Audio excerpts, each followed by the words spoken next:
Wood turning is a craft that dates back to ancient times. This is a board from an Arabic lathe, which I have known in my house since I was born, forever. This is the first piece we are going to put, a live center, so to speak, to secure the piece to be turned. This is the support bar, where you have to hold the chisel with your foot to shape the wood. Then there's the seat. This is the piece for the tailstock, to secure the piece to be turned. The piece to be turned, which is this one, and the driving force is placed like this, in this direction.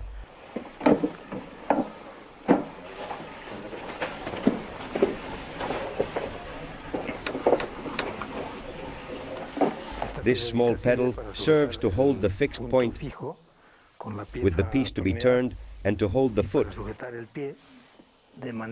so that it can rest on the piece and the mobile point to hold the piece well. All right, and now the chisel is placed.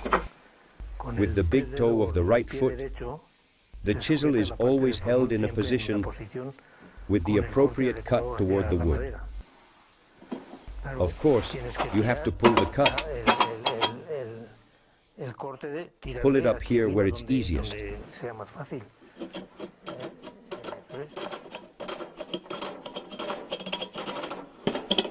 Be careful. The rope is getting too close to you. The most complicated thing is to make the rope roll straight, because if it doesn't, it slips off, and you have to pay attention to everything. Serafin lost his right leg several years ago, which has prevented him from being able to demonstrate the use of the lathe himself.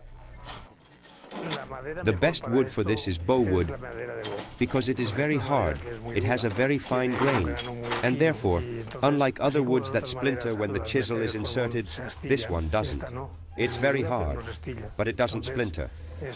So, that's why these things can be made. Serafin did not exclusively dedicate himself to wood turning, but in his spare time from his job as an electrician at the town's power plant, he helped his father manufacture peace orders. Winter days were the hardest for this work, involving the fingers of all limbs. Many times, when you took the water to wet the rope to make the piece run, you took the cloth and it was frozen. My father had what they called a pile here. It was wool sock that he put on his left foot, and on the right foot too, but he cut the tip to be able to take out the toe. My father didn't, but those who were true and ancient turners were his father and his older brothers, working with the lathe. His father raised a family of 13 members, 13 children.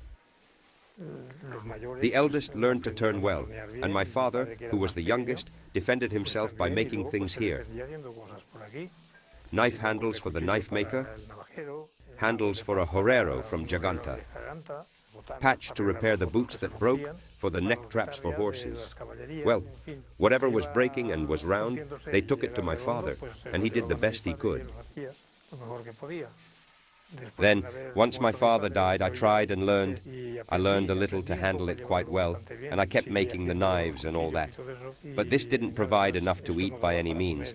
But well, it's a hobby, an ancient hobby from the house. These are pin cushions. Women use these to store needles. This is drilled, and with the cap they screw it, and that's it.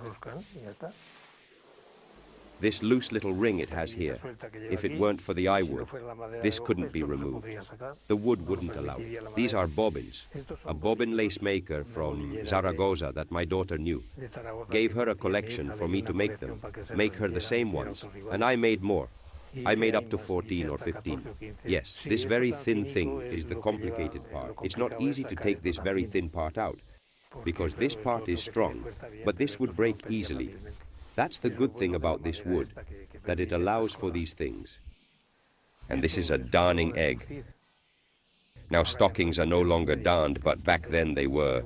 The egg, well, women used it to darn stockings and socks, which back then often tore. So they would put this inside the sock. They would take the tear here, take the sock, take the tear here on top of this, and sew there.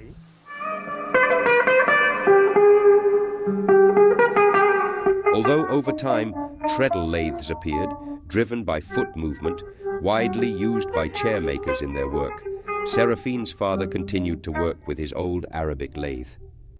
Today, this technique and its tools could be considered a remnant of Arab craftsmanship in the northern part of the peninsula, which the Serrano family from Villaluengo has preserved to this day.